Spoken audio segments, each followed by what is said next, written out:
I don't ever slow up, no I don't take I got no love for the fakeness. If you wanna play tough and wanna hate this, I'll always show up and make a statement. I don't ever slow up, no I don't take I got no love for the fakeness. If you wanna play tough and wanna hate this, I'll always show up and make a statement. Everything I do so instinctive and so passionate. Every word I move so descriptive like an adjective. I got a vendetta against people who patented being negative when you should be getting after it. I got facts over tracks, this and that, spitting slow, spitting fast. I could roast, I could gas, think I'm okay at last, but I don't know if that can erase all the past and the pettiness. A reflection of the emptiness, hilarious. You think you're with my time, you're delirious, mysterious, because you hide behind a fake exterior, inferior. You know I'll always be a bit superior. Get off of me, this ain't no humble brag. I want you to hear words, you can say them back. I want you to feel free from the chains that last, and to believe in what you got, it was built to last, yeah. Now that I've been put through, I never got anyone's help. I had to do it all myself. I don't ever slow up, no I don't take I got no love for the fakeness. If you wanna play tough and wanna hate this, I'll always show up and make a statement. I don't ever slow up, no I don't take I got no love for the fakeness. If you wanna play tough and wanna hate this, I'll always show up and make a statement. Gonna learn the consequence of being incompetent. Mental health is confidence, dreams and some honestness. I'm not here to save the day, that's for you to take away. I could play a million mind games, but instead I say something not illogical, something that is topical. Rub it on and watch it go, make yourself unstoppable. Dreams are irresponsible, but they're always possible. If you just believe, you could be so remarkable. Thoughts in my head, a collage and they spread. I'll be great one day, going off of my meds. No, I'm not giving up, no, I'm not giving in. I will make it to the top, taking off in the wind. I gotta make it, I'm saving every day to taste it. I'm patient, but my mind, it can hardly take it. I'm chasing a dream that I've had for several ages. A vacant, modern kingdom for the taking. Now that I've been put through, I never got anyone. It's your boy Miguel Z with the Value of Wrestling New Japan Rebound Podcast. I've got a guest for you folks at Stockton Con. What up, everybody? AJ Kirsch here, the voice and the host of Stockton Con. The Value of Wrestling is awesome, so subscribe on YouTube. Scan the QR code right here, now. Subscribe, check it out. There we go. You'll be glad you did. Thank you, brother. Yeah, that's what. Hey, man, shout out to Value of Wrestling. I'm right here with the Big O's, San Jose. We done shut the shit down. Love and respect, all right? Value of Wrestling. Hello. Man, thank you, brother. Thank This is the Value of Wrestling, the revolutionary force in wrestling podcasting. Oh boy. I was about to come on the show and do this big long production, this big long announcement, get all excited, get all pumped up because it's been a minute. You know, last week we didn't get to have this show nice and live. We didn't get to see our pretty faces. And I was sitting here, and our boy Miguel C pops off with some crazy stuff in the chat, ladies and gentlemen. So I had this prepared thing. I was going to do what I do. I was going to say, ladies and gentlemen, are you ready? Welcome to the Value of Wrestling. Welcome to your SmackDown post-show review for June 7th, 2024. Yes, this is your post-show for SmackDown. But Mr. Z, who decided not to join us live on the program tonight, so said he's sitting at home, he's drinking, and he said that I figured you guys need the gift of Miguel Z. Drink it in, man. Drink it in. Mr. Z has just made himself fully aware. He's just decided to voluntold himself to co-host Dynamite with Mr. Marty Richards next week. That's what I think he just told me. That's what I interpretate that to mean. He wants to drink it in with Mr. Marty Richards, or maybe he wants Marty Richards to show up live with him at Realm of Warriors a Championship Wrestling Summer Heat event. Maybe he wants to spend the whole evening with Mr. Marty Richards live and in person. Is that what you're telling me, man? Drink it in, man. Drink it in. What do you got to say, Mr. Miguel Z? Did you go quiet? Did you get scared? Are you hiding now? Hello, McFly. Ladies and gentlemen, on the big time, along with my tag team partner for this. Oh, there he is. I've been to Crunch. I don't need to go again. Kirsch. Church. Church. I've been to church. He's been to church. He's been to church. I don't know if he's been crunk or been to church. One of the two. Yeah, yeah. Anyways. You can tell he's been drinking. On the big top, along with Paulus, Clarke, we're here to give you the SmackDown post-show review. And I think Mr. Z needs a little more church. He needs a little more salvation. Maybe Marty Richards needs to show up at his front door and give him a re-education. But, told you I've been drinking. Doesn't make it an excuse or justify the situation. Remember, sir, foot and mouth is what you're notorious for. So be very, very careful. Because on June 15th, you have to take a trip to the Realm of Warriors Championship Wrestling Show Summer Heat in Lodi, California at the Lodi Great Pavilion. And I don't know who you're going to want to show up with. And in case you all wonder what we're talking about, the Value Wrestling is going to be live in person. We have some information on the channel in short form if you want to go check out those videos. But the Value Wrestling is going to be teaming up with the Realm of Warriors Championship Wrestling. We're going to be live at their Summer Heat event on Saturday, June 15th, 2024, live in Lodi, California. All the information will be in the description below. If it's not there yet, I promise you to get there. I will get it there after the show is over, and we will make sure you have all this information. But if not, you can go to ROWCW.com. Get all the information. That's where you can buy tickets. I know tickets are $25 for adults. Kids 6 to 12, $15. Doors open at 5 p.m. First bell rings at 6 p.m. And we have an action-packed card. I don't have that in front of me right now. If we decide to review that, we'll get more detail than that. But right now, we're going to talk about SmackDown. Because we're the Value of Wrestling and we bring you the best entertainment. We bring you the best reviews. We are working to be number one because, hey, drink it in, man. Do it right or don't do it at all. Acknowledge us. That's what we're here to say. Take it to the bank, cash that check, because we ain't going to bounce you. We're going to keep you ready to go. SmackDown opened with a review of last week's show of the AJ Styles retirement. Where he came out in a nice suit. The OC was there. Finally, they're doing something with the OC, it looks like. AJ comes out in his pretty suit, and all Mark Henry many years ago when he faked retired on John Cena, AJ Styles pulled off his own fake retirement and got to attack Cody. So we got that playback. Before we get too deep into, I have a question. You want to get deep into it? Do you feel it was too soon to do a Mark Henry? No. I think it's been a while since we've had Mark Henry. Why not dig into that? Well, it was the right person, too, because AJ's right there. We've been hearing AJ talk about it. It was the right situation, the right person. And it pays nostalgia to that moment. The interesting fact... Oh, absolutely. The interesting fact is, could you bring Mark Henry back to play some part in this?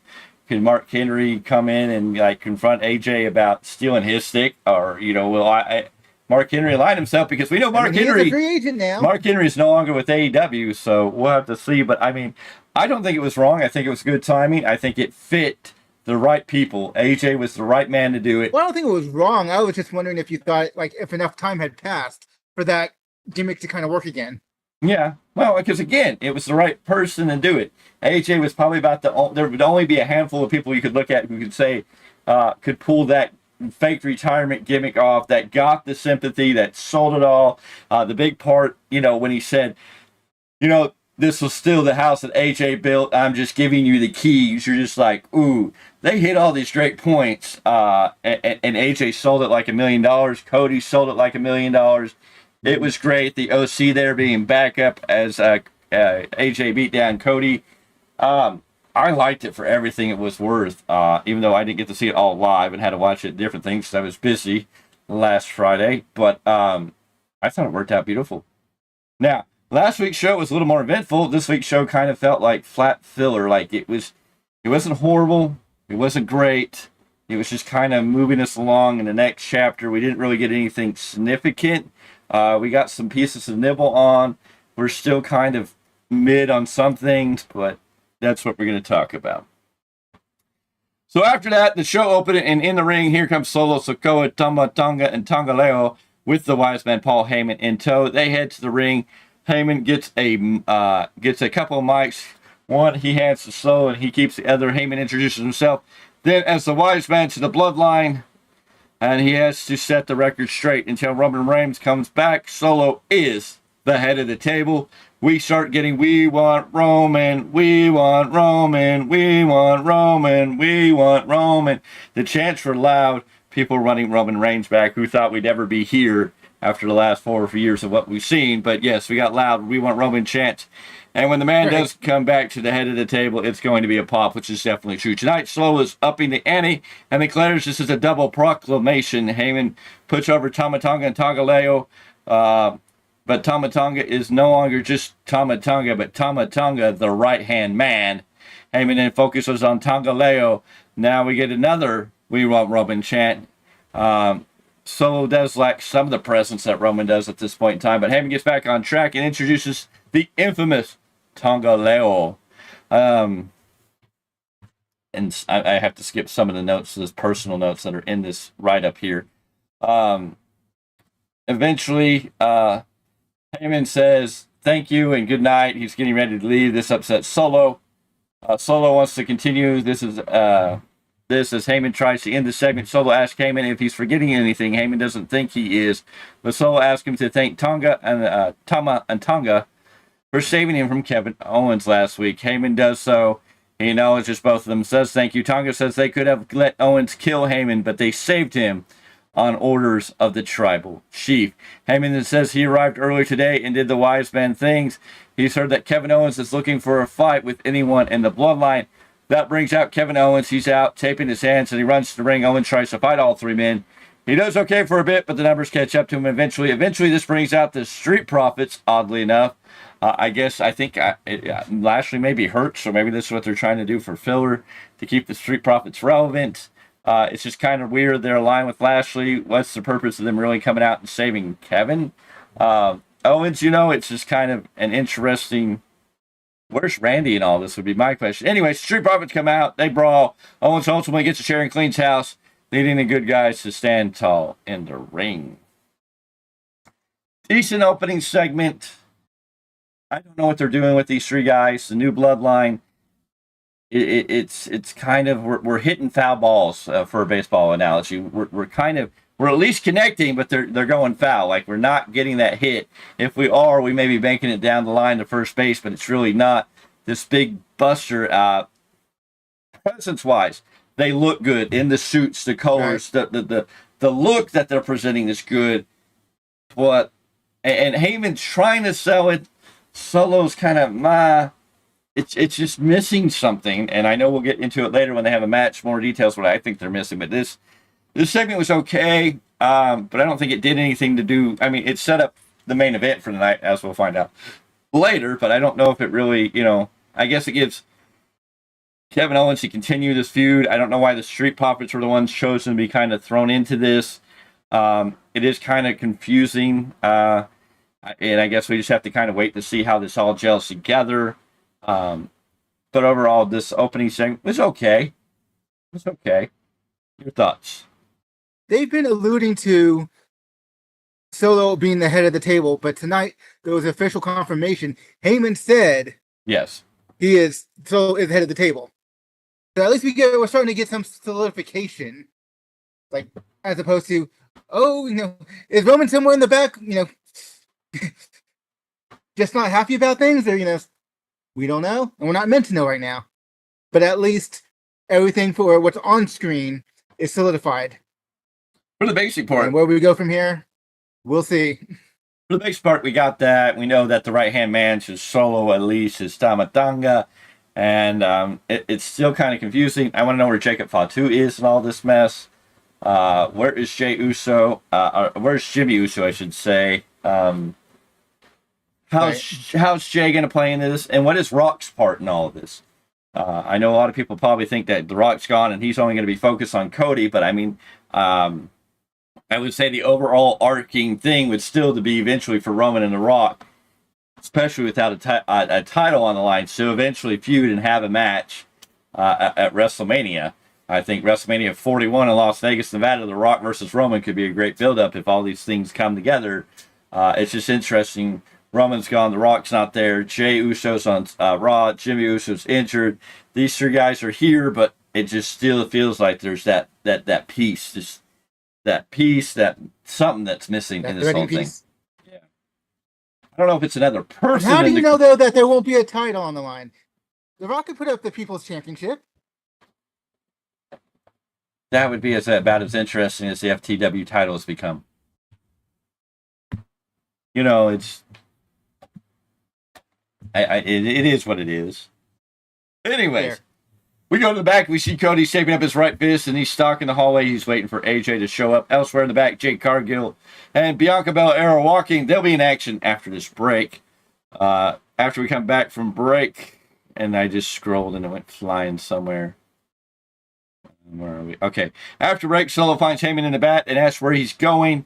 He asks, "Are you leaving? Are you running away?" And Heyman's like, No. He's going to get the match made for them tonight. Solo threatens Heyman, and Heyman heads off as we get the other bit of a signal interruption for the Wyatt 6 stuff, or the Wyatt, or whatever, the Uncle Howdy, whatever you want to call this, calling the group. So Heyman goes off to make a 6-man match, and then we get the interruption, and out comes Jade Cargill and Bianca Belair. They're going to take on Candice LeRae and Indy Hartwell again. So, tag team match. I don't recall if the titles were on the line. Not that they needed to be, No. but anyways. Belair and Indy start us off, but we've got Alba Fire and Isla Dawn moving through the crowd to hang out at commentary while Shayna Baszler and Zoe Starks head down the ramp. Everyone's just watching as Belair works over Candice. Handspring moonsault for Belair, gets a 2 count. Candice avoids a scoop slam and tags Hartwell, who lands a clothesline. Hartwell slams Candice on Belair, but no cover, and we head to a break. As we come back from break, Candice eats a backbreaker and then tags out, leading Hartwell, stopping a tag from Belair. Belair fights out of the heel corner and makes a tag to Jade. Jade proceeds to run over both Hartwell and Candice for a bit, then picks up Candice and throws her into Hartwell. Super kick to Hartwell, but Candice breaks up the pin. Things break down for a bit. Belair tosses Candice out of the ring. Then Hartwell takes the tag, their tag team finisher, to end the match. Jade Cargill, Bianca Belair, 6 minutes, 29 seconds, get the win here. A mid-match. It's sad. All these pieces can't really. It was a mid-match. All these pieces just kind of. They're not. It's not the best match. It doesn't do anything great. I mean, I didn't. First of all, it's a TV match. Yeah. Second, I was entertained by it, but maybe because I'm seeing kind of how the different pieces are starting to gel together with more repetition between Candice and their name. Candice and Indy Hartwell. Yeah, and also with Bianca Belair and Jade Cargill, it's like it's taking some repetition, but like they're starting to get things together. It wasn't going to be a 5-star match. No, but I thought it was entertaining enough for a TV match. It was a mid match. I mean, it wasn't anything special. I guess we're seeing this a lot, and it's just kind of like, okay. Candice and Indy don't feel like a major threat, but I do see that Jade Cargill starting to almost outshine Bianca Belair in ways. Bianca Belair is becoming the backup to Jade Cargill more than Bianca Belair being the quote-unquote veteran that's, bringing Jade Cargill, the rookie, along. So I'm starting to notice that. So it's going to be very interesting how that plays into things. Of course, post-match, the other two teams attack Belair and Jade, and we got a big fight. Starks and Baszler toss Jade into the corner. Fire and Dawn toss Belair into the barricade, but everyone wants the gold, and the two teams bigger over that. Then start brawling as well. Jade and Belair show back up to clean house and hit their finisher on Fry and Dawn to stand tall with their belts. And so we get that. It looks like we're going to get a triple threat tag team match for the women's tag team titles, possibly at Clash of the Castle. More on that in a little bit. But this was a great match. This was a great segment after the match.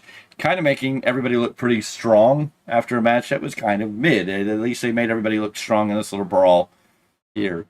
Cody is still stewing in the back when Nick Aldis walks up, and Aldis says he knows how Cody feels, but it's not in the company's best interest for him to fight in the loading docks. Cody agrees. Someone could get hurt and says this is just between him and AJ. Aldis walks off, apparently swayed by Cody's passion.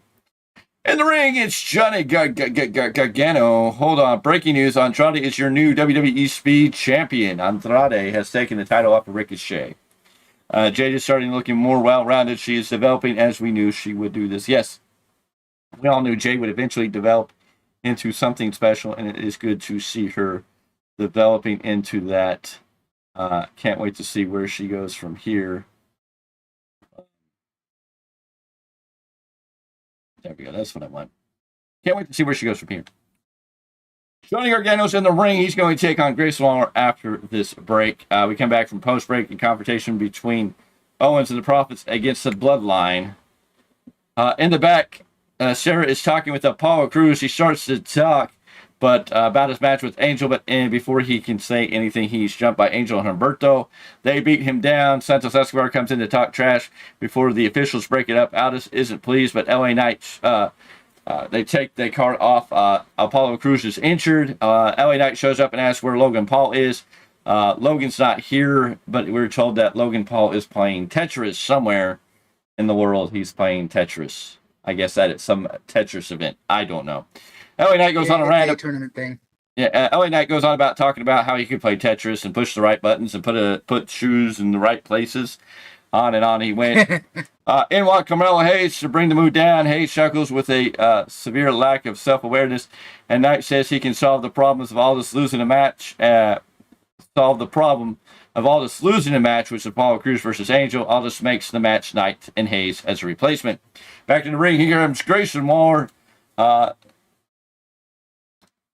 And he's coming out with Austin Theory. So we got Johnny Gargano with the Monster Ciampa taking on Grayson Waller with Austin Theory.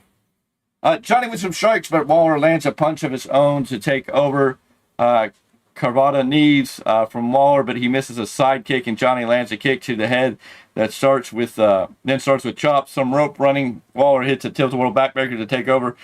Johnny hits a hurricanrana, but Waller then snaps him over the top rope, only for a rolling move to be countered by a back suplex. More evasion from Johnny. Then he hits a Shiranui off the apron on the floor. That sends us to a break. Waller's working over a half crab as we come back from break, but Johnny kicks free to hold then avoids a back elbow, or avoids an elbow drop. Johnny fires up with the flurry of strikes with a slingshot spear for a count of two. Waller avoids a suplex and gets Johnny into an electric chair and transitions into a back suplex and hits a fireman spinebuster for a 2 count. They start trading strikes for a bit. Waller landing a jumping knee, but he misses a counter splash. Modified swinging Canadian Destroyer from Johnny, but Waller rolls out of the ring to avoid being pinned. Johnny sets up to dive and hits a Theory. Waller then shoves Johnny into the apron, then into the ring post. Back in the ring, Waller hit with the flipping Unprettier to get the win. Grayson Waller beats Johnny Gargano at 8 minutes 15 seconds. Another okay match. Wasn't perfect, wasn't beautiful, but it was a decent match. Grayson Waller getting a win here. You know what was pretty? That flipping Unprettier. That was pretty.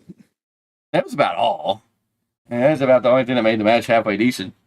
Okay, look how they've been booking Waller up to this point. I was, first of all, surprised he got the win. I've wanted him to get the win for a while, but I was surprised just based on the way he's been booked.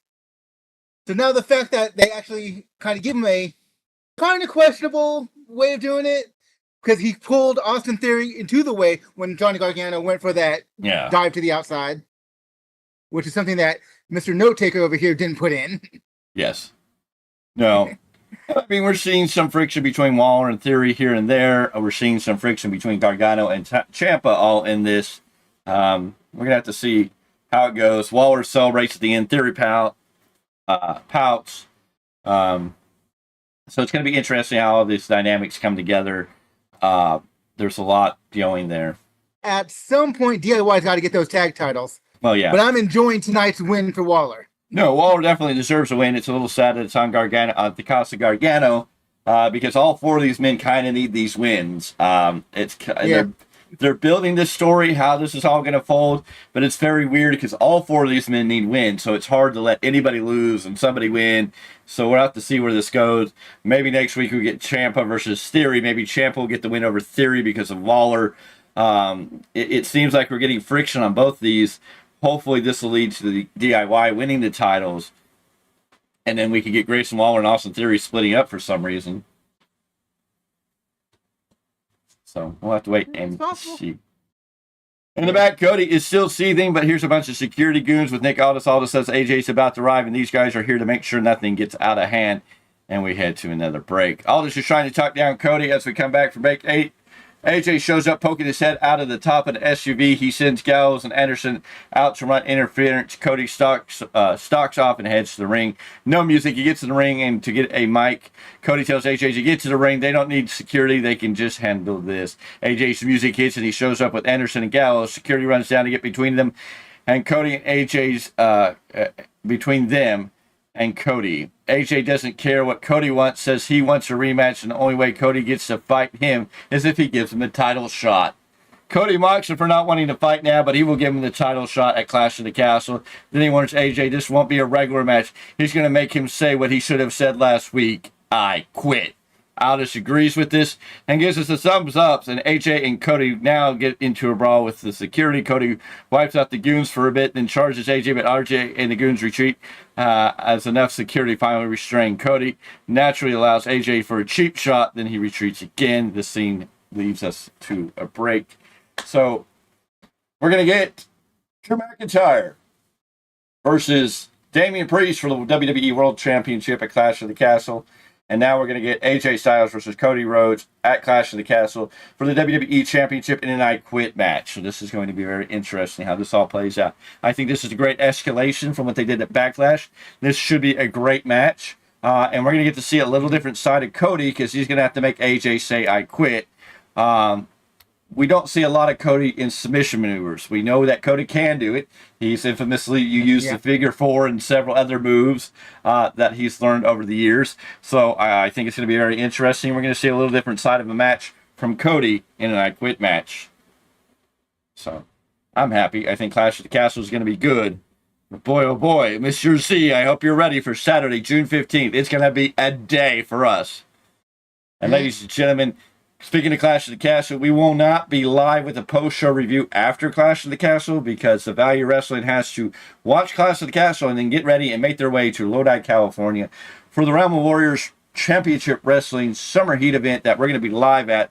So what's going to happen is Sunday at the 8 p.m. time slot when we do our weekly roundup, we will do a post-show review combined into the weekly roundup. We will talk all about Clash of the Castle and everything else that's going on this week in the world of professional wrestling. So that'll happen Sunday at 8 p.m. Pacific Standard Time right here on the Value Wrestling, right here on YouTube. That'll be all three of us to talk about it. But unfortunately, it's going to be a busy, busy Saturday, Mr. Z. I hope you're ready. You better be there with bells on, my friend. Anyways, in the back, Belair and Jade exit the office of Aldis and find Byron. They talked about the tag team situation and agreed there will be a tag team triple threat match at the Clash of the Castle. They'll defend against Baszler and Starks plus the Unholy Union. So we're going to get a triple threat match here. Will this be the end of Belair and Jade Cargill's reign as the titles? Because they don't necessarily have to be pinned to get the titles off of them. This might be a great way to get the titles off of them onto one of these other teams. To allow Jade Cargill and Bianca Belair to move in a different direction. I mean, the tag team titles are doing great for Jade. It does seem like Jade's kind of starting to shine Bianca Belair. If you take the titles off of them, what do you do with these two women? I don't know. Is Jade Cargill ready to be on her own? I think she can do the in-ring work. I just don't know where you go or what you do with her. You've got to be very, very careful what we're going to get in the future. The thing is, it's been a real long time, if ever, that they've had this much attention on the women's tag team division overall, let alone how good the champions are doing. So it's like, do they really want to take the belts off them already? I want to milk it. I want to milk it a little bit personally. I think you can, but I think it's an interesting way that they're booking a three-way dance for these titles. It's a great time to take the titles off without the champs being pinned, so you don't hurt Bianca or Jade Cargill. And that's the other thing. How do you take these titles off of both these women at some point, unless you have one turn on the other? It might be a triple threat match. May not be this one, but we may be getting more triple threat match down the line because that would be a great way to let these women lose the titles but not take a pinfall. Mm-hmm. LA Knight heads to the ring. He's up next. Carmelo Hayes follows, and let's see if he can find his stride. All right. LA Knight versus Carmella Hayes. They jaw jack for a bit, then Hayes lays in some strikes. Knight fires up with some punches of his own. Hayes lands a leg kick, lariat from Knight. Then he launches Hayes out of the ring. They start brawling on the floor. Knight bounces Hayes off the announce desk like a basketball, only for Hayes to ram him into the apron. Hayes then gets back, dropped onto the table, and Knight shoves him to the floor. Poses before we go to break. Knight's laying in some punches as we come back from break. Then Hayes hits a springboard clothesline to take over. Hayes heads up top, but Knight crotches him some rights from Knight. Then he climbs up with Hayes. They fight over a superplex, and Hayes shoves Knight down. Hayes then heads to the apron and avoids a few moves, but runs into a clothesline, stomps from Knight, then a knee in the corner. Hayes avoids a tilt-a-whirl slam, then hits a kick, hits a Mystica facebuster for 2, kicks now from Hayes, but Knight fires back with chops and a scoop slam, but Hayes avoids the jumping elbow. Hayes with a small package for 2, then they trade punches again. Pop-up power slam from Knight, then the elbow drop connects. Knight sets up for blunt force trauma, but Hayes grabs a schoolboy with the tights, then Knight rolls through into his own pin for a 3 count. L.A. Knight, yeah! With the win at 8 minutes 30 seconds. Another decent match. These two got through it. I don't know. Again, you're putting these two guys who both need wins in a match. You need either guy to win. Carmella Hayes is, I don't know. Carmella Hayes is going to start becoming the new Austin Theory, where he's going to take some losses before he gets his time to shine. It's interesting here. Has he had one win on the main roster yet? I don't know. I can't recall, but LA Knight getting a win here. LA Knight looking like he's going to focus on Logan Paul. I think we'll get LA Knight and Logan Paul probably at SummerSlam more than Clash at the Castle, but it could happen at Clash at the Castle depending. I don't know what Logan Paul's schedule is now that Jake Paul's Jake Paul's boxing match with Mike Tyson has been canceled due to some situation with Tyson, and now Logan Paul is going to fight his brother in that boxing match in place. So I don't know when that takes place and everything else that falls into it. So we're going to get Logan Paul versus Jake Paul in a boxing match. Logan Paul at some point will face one-on-one with LA Knight. We'll have to see when that builds up. Of course, post-match, Knight gets on the headset from Wade Barrett, says if Logan Paul won't come to SmackDown, he's going to bring SmackDown to Logan. So I guess LA Knight's going to go chase down Logan Paul. I mean, that could be some fun vignettes. Yeah, it could be some entertaining stuff, so we'll have to wait and see how that plays out. Anyways, in the back, it's Tiffy time. Another blonde Tiffany. What a sad day. Anyways, Tiffany Stratton walks around and finds Nia Jax. She tells Jax that she has her back and they could be unstoppable. Tiffany heads out. Michin faces down Jax and throws a drink in her face because Michin says she should do like AJ and quit. Basically, Jack tosses Michin over a table, but Jax slips on the spilled liquids to give us some Botchamania content. Okay. Yeah, Matthew. Yeah. Mayphew. Mayphew. You gotta say it with the Matthew. It's not Matthew, it's Matthew. Some Botchamania content. Yeah. We get a recap of Piper. We get a recap of Piper Niven taking out Bayley and earning a title shot at Bayley at Clash of the Castle, which is fine. Piper Niven also from Scotland, so why not? Bayley heads to the ring and she will talk to us after another break. Post-break, Bayley's here. She reminds us again that next week she'll take on Piper Niven for the title. This is immediately interrupted by Niven and Chelsea Green. Green has the mic and calls Bayley a big loser and runs down all of Bayley's recent losses. And she'll lose again at Clash of the Castle. Bayley remembers beating Green in Saudi, then says Piper doesn't need Green. And she respects Piper. She's watched Piper for a long time, puts her over. She knows she's in it for the fight. When they're in Piper's hometown, know just how much this means. Bayley also has been in that position, working in front of friends, family, and everyone she loves. But she's lost that match. Well, next week she's going to give Piper that same experience. Piper gets the mic and says she's not going to beat down Bayley right now. She gets in the ring and says she might care about Bayley's words if Bayley knew anything about her journey. The Mae Young Classic was in 2017 and she's been trying to claw out of the trenches since 2008. Bayley walked into a ready-made scene in the Performance Center. Piper was fighting through the UK, Europe, and Japan. Piper was a world champion before she ever got here. And if Bayley knew how dangerous Piper is, she wouldn't stand this close to her. Respect doesn't matter at all that much. Piper will still nail her head to the mat and walk out as champion. Good segment here between Bayley and Piper Niven, making Piper Niven look and feel like somewhat of a threat to Bayley, because Piper hasn't been booked in WWE to really feel like a threat. Her running around with Chelsea Green, they made her feel like a tag team champion. But since they're going into Scotland, the hometown of Piper Niven, and thank God they got rid of the Dewdrop name. But I mean, this is a good time. This is helping Piper Niven get over. Piper Niven looking strong. I think Bayley and Piper Niven are going to bring us probably what could possibly be the match of the night at Clash of the Castle. Except if you're in the U.S., it'll be the match of the day, because that show is going to start at like 10 a.m. or 8 a.m. I forget what time it's going to start. It's going to be early. Something like that. So, but Piper Niven looking good against your wifey number 3 or 4. I forget which one. We don't want to talk about the fantasy harem, but anyways, Piper Niven, if you followed her career before WWE, you know she's world-class caliber as far as her in-ring ability. I don't know as much about her mic skills, because when you're on the independent scenes and you're watching clips and things of that nature, or even full matches, you're not really watching promos as much. So I know more about her in-ring skills, which she can go.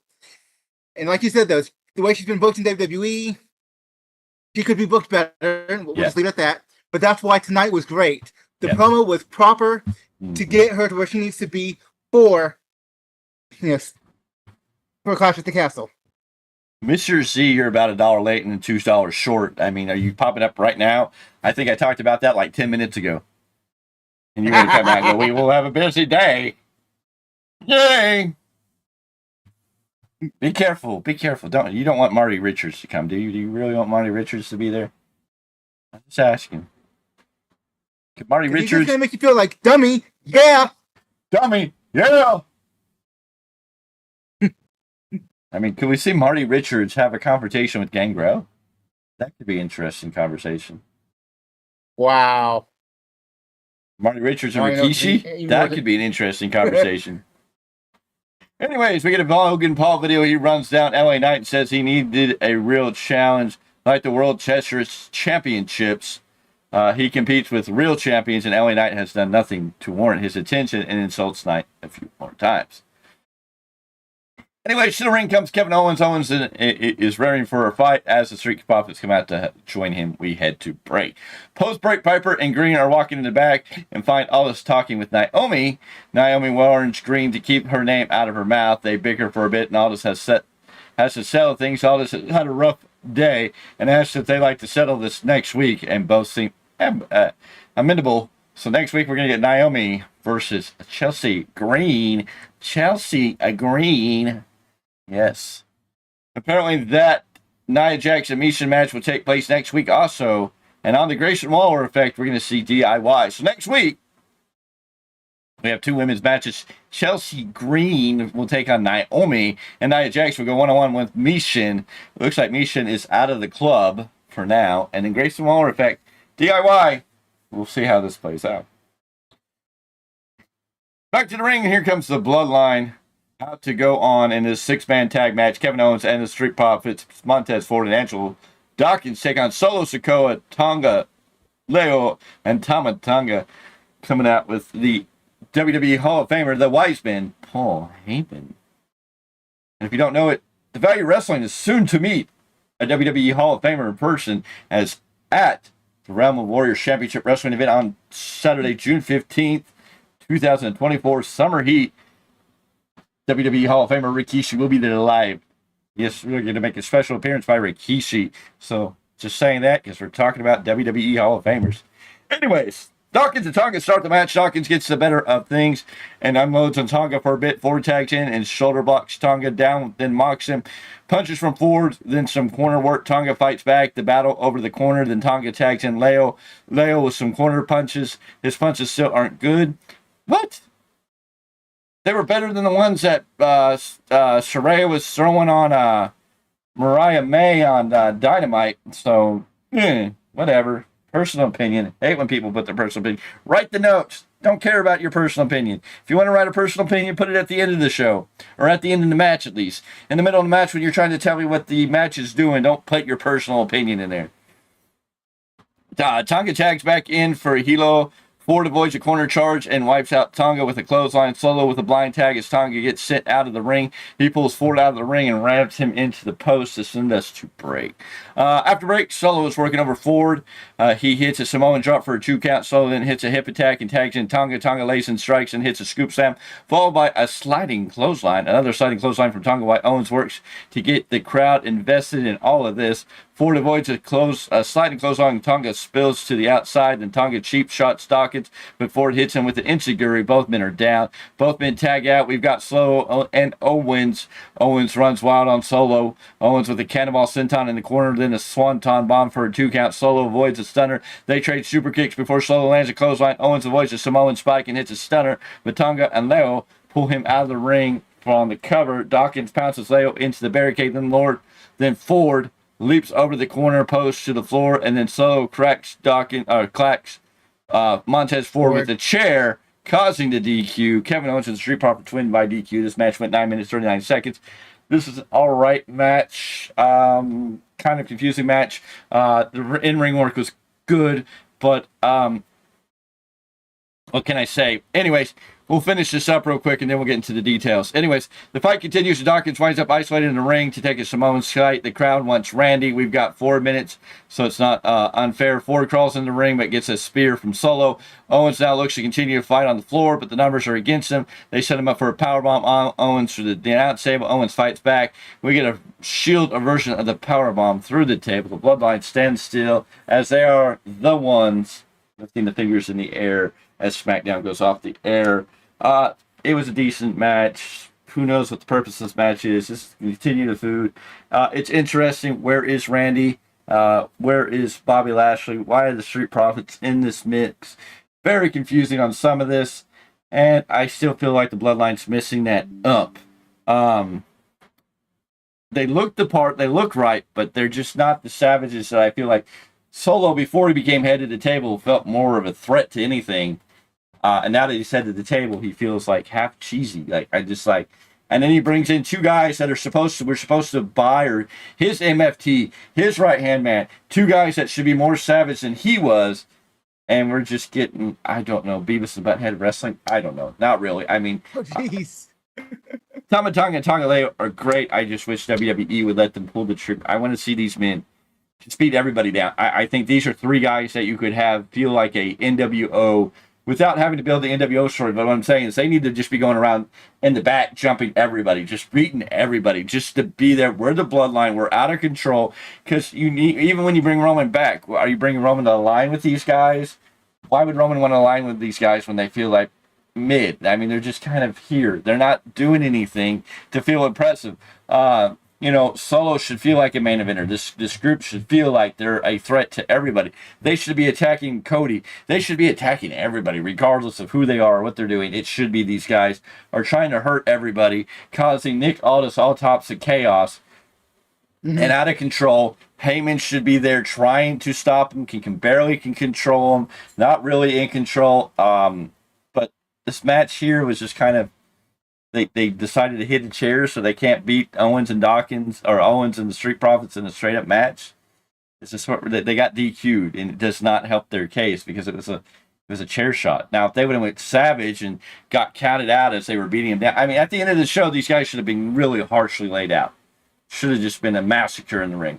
Bodies thrown everywhere. We should have had security running down here. These guys need to be just this force of like, what are we going to do to stop them? I mean, who's going to stop them? How do you stop them?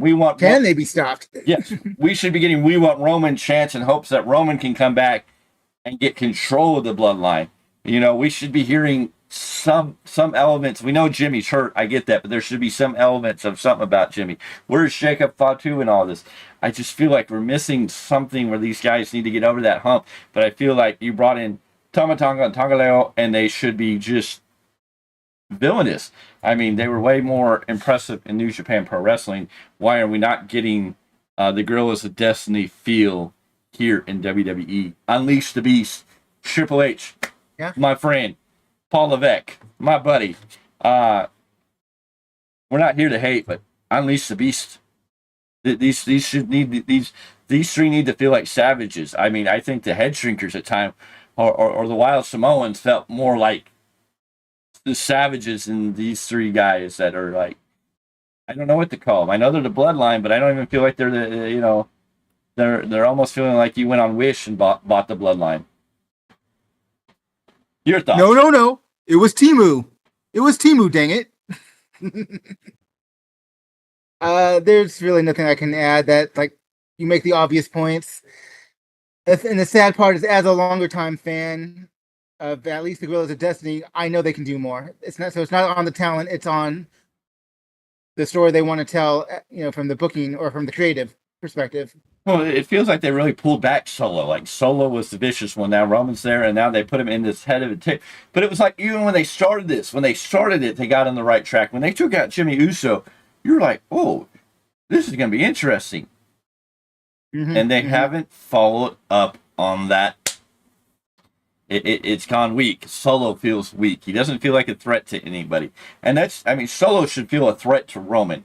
Like, we should be sitting here going, even if Roman comes back, can he take out Solo? If Roman comes back, is Solo going to give him the table, or are we going to have a war here? And then we should be questioning the other factor.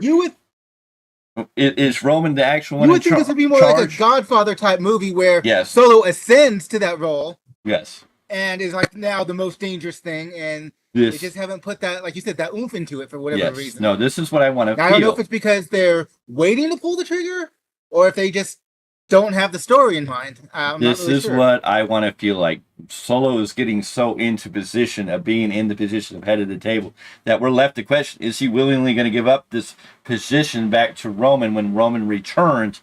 And this group should be, it's like there's the old Godfather.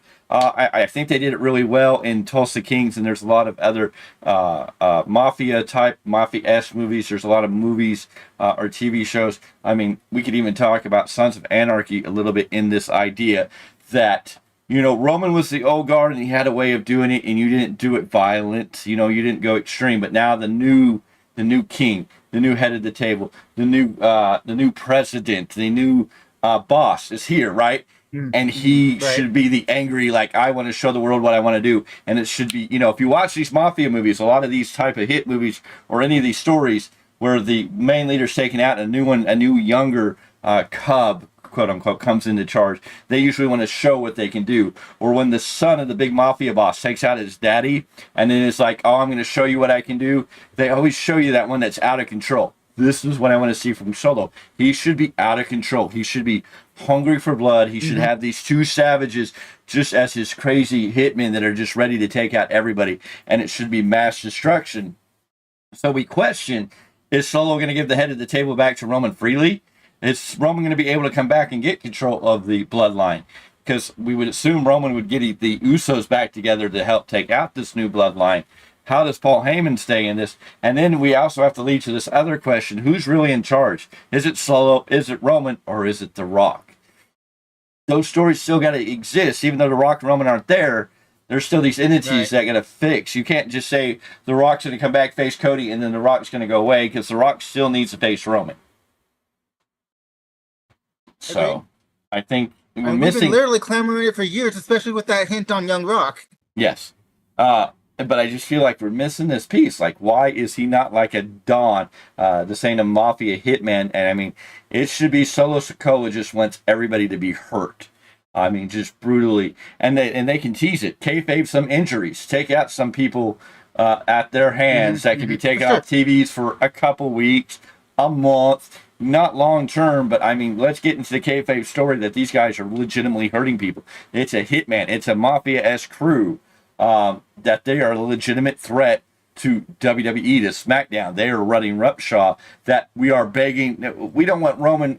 The chance for we want Roman shouldn't be just we want Roman because this is boring. This doesn't do anything. But this should be we want Roman to come in and stop these guys, and see what happens. I think you're going to get a good babyface pop for Roman. But if you have these guys running out of control and Roman comes back and confronts Solo and Solo refuses to turn over the head of the table, Roman going to be a made babyface again, let alone if The Rock comes out as the head of the table who's been masterminding all this.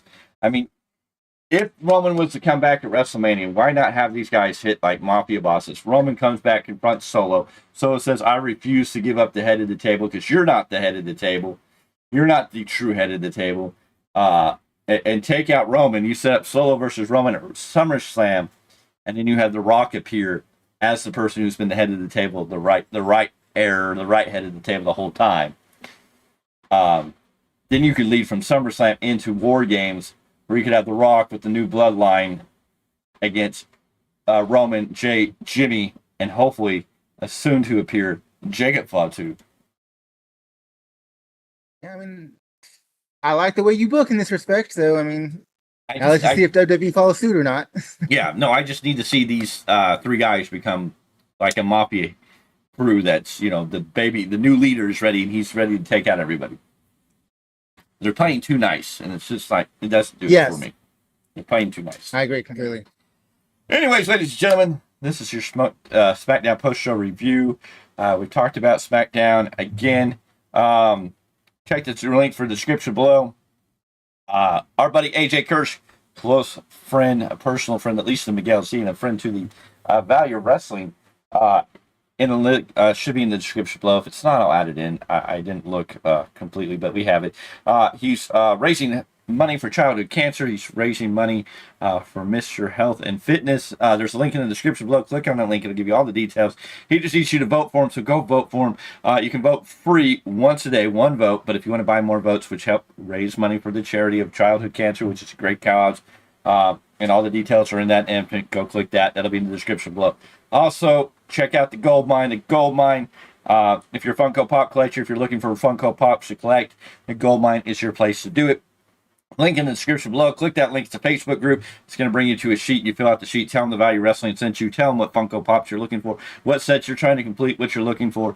They're going to make great deals. They're going to do everything for you. They will ship across anywhere to get you those Funko Pops. So don't be afraid to sign up no matter where you live. You can go on the website or on the Facebook group. He posts pictures constantly. They have a new set of stuff in today that'll hopefully be posted at some point. And you can tell them which ones you want, and they'll work with you. So go do that. Also, the Value of Wrestling is working on its way to get to WrestleMania 41. We need your help and support. We have a link in the description below that gives you all the details about what our plans are. We want to bring you the very best content. We want to be there in person. We want to bring you live action, live videos, all that. Excuse me. Okay. We're going to bring you all that wonderful stuff live from WrestleMania 41, live from Las Vegas, Nevada. We're going to be there. That's our goal. We need your help and support to get there. So check out that link below. It shows you how you can donate, help support us. If you can give anything, anything helps, and we're trying to get that done. And finally, the big announcement that came out yesterday officially. We put 2 videos on it. They're in the shorts if you're looking for them. The Value Wrestling is going to be at the Realm of Warriors Championship Wrestling event, Summer Heat. Yes, ladies and gentlemen, Summer Heat is going to take place in Lodi, California. And we have been invited to be guests. We are going to have a table there. We're going to be there live. We're going to be giving out stickers. We're going to be visiting. We're going to hope to give out, we're going to give out stickers. We're up at the meet and greet. We're going to hopefully do some interviews. We're going to hopefully meet some of the big names and stars that are going to be there. We're excited for this, ladies and gentlemen. Tickets are on sale. Again, this is the Realm of Warriors Championship Wrestling Summer Heat, taking place Saturday, June 15, 2024 in Lodi, California. You can go to the website rowcw.com to get all the information. You can buy tickets. Adults are $25, kids 6 to 12, $15. Stores open at 5 p.m. Bell rings at 6 p.m. And we have a great card going on. It's going to take place at the Lodi Great Pavilion. So if you're anywhere in the Northern California area, if you're over close to the Reno area, if you're in the Bay Area, if you're in the Fresno area, if you're in the area that you could drive to Lodi, California on Saturday, June 15th, I say do it. It's going to be an awesome, awesome time. They also have limited all ringside seats going for $30 if you want to check that out. More information there. But they're going to have a really stacked card. This card looks really awesome. Some really great matches to see. And, of course, Value Wrestling is going to be there. And that's going to be the most amazing part because you get to meet us, maybe sit down and talk to us, get a sticker from us because we got a lot of stickers to give away. Of course, on the card at Summer Heat, Saturday, June 15th, we're going to see a fatal 4-way for the #1 contender spot for the ROW World Championship as Midas Creed takes on Tarzan Duran, Andrew Case, and Almego. A Kindlestick Lumberjack match Maybe Mr. Z can tell us what a candlestick lumberjack match is. But in a candlestick lumberjack match, we're going to see the 209 Click take on the Bike Club. Also in action, we're going to see Dave Dutra take on Kenny K. Jerry Gigolo is going to take on Michael Hayashi. And Journey Fatu will be there to take on Austin Ames. Also in action, the Ring of Honor. Damn it, see, I say Ring of Honor when I see an R, and I don't know why. Anyways, the ROW Tag Team titles are going to be on line when Money, Power, and Respect take on the High Council. And what I'm assuming is going to be the main event, Gangrel. Yes, WWE legend and recent AEW appearance, Gangrel, is going to show up at Summer Heat to go one-on-one with the wise guy, Nick Ruiz.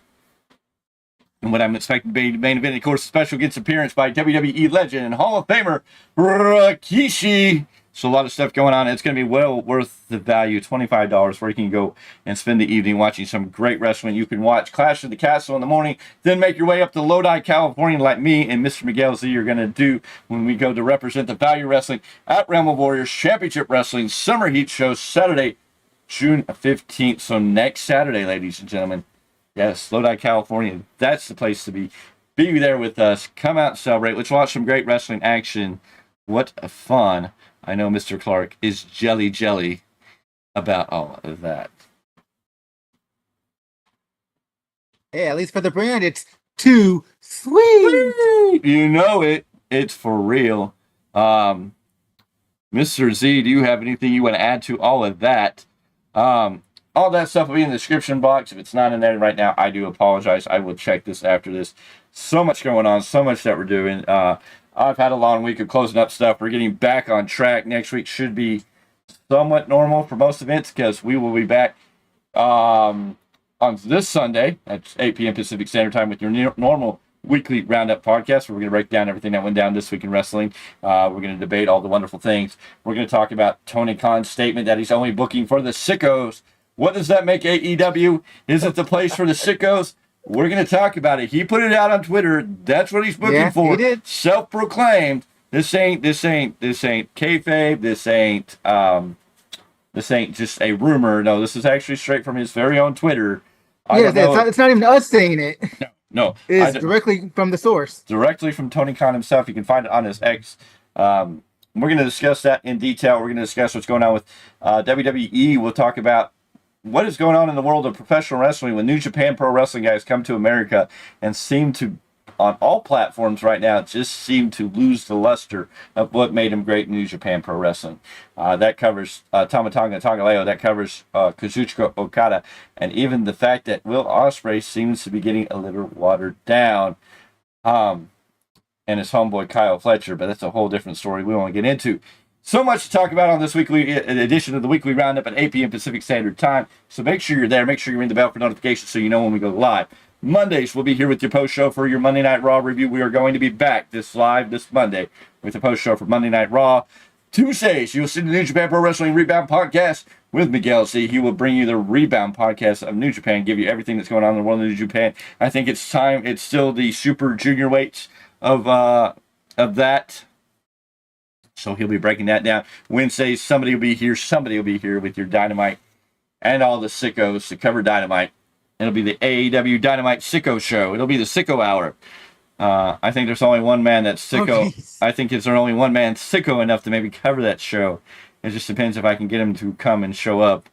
Will we see Marty Richards appear for that one? I don't know. Always on Tuesday, we have the weekend preview. And tomorrow, Saturday, as I always forget, is the catch-up with TNA, Ring of Honor, NWA Power, and NXT. Right? Yeah. Good. I'm finally getting it. I'll eventually get it. So you get some information on 4 of those shows. NXT is probably being one of the best wrestling shows. Ratings are climbing. Big movements in NXT. Can't wait to see what happens when we see NXT talent on TNA. Ethan Page is now officially signed with NXT, so we know he's under contract after all his selling on X. So NXT is getting a lot more talk than even some of the main roster stuff. So we're going to have a lot. I mean, come on, when Jordan Grace comes out with on her gear NXT. Yep, you know it. Anyways, ladies and gentlemen, Mr. Clarke, is there anything you want to add before I wrap up this pretty package? Man, it's so pretty, so pretty. Let's go ahead and just put a bow on it. Ladies and gentlemen, this is Value Wrestling, just spinning your SmackDown post-show review. Make sure you hit that like button. Every like helps us grow, helps us get out there in the algorithm, ring a bell for notifications, so you're always fully alerted to when new content or new videos come up on air. Plus, make sure you subscribe. Hit that subscribe button. Join the Value Wrestling family. Join this growing family. Be part of the ground level as we grow. And ladies and gentlemen, always make sure you're watching out, because there's somebody called Jane A. Abbott out there who's, I don't know what to say. She is what she is, but if you ever want to go full mark, she's the lady to help you do it. Anyways, ladies and gentlemen, this is the Value Wrestling. This is SmackDown post-show review on the big time. That's Mr. Paulus, Clarke. We'll see you on the next one. It's your boy Miguel Not Z that with the Value Wrestling. Relay, homie. The next one. I don't ever slow up, no I don't take I got no love for the fakeness. If you wanna play tough and wanna hate this, I'll always show